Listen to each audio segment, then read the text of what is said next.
You ask Tiger to solve. This deals with linear equations with one unknown. The final result is y equals -28/5. Let's solve it step by step.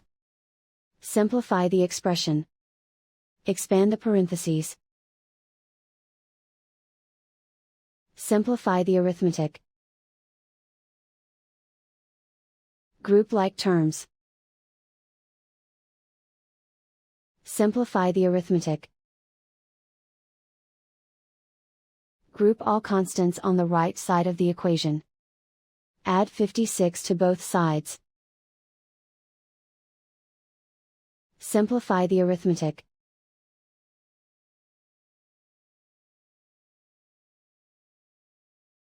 Isolate the y.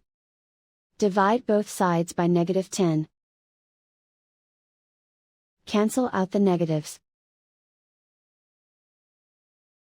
Simplify the fraction. Move the negative sign from the denominator to the numerator.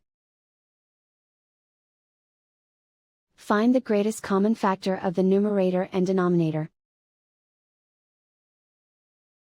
Factor out and cancel the greatest common factor. And so the final result is y equals -28/5.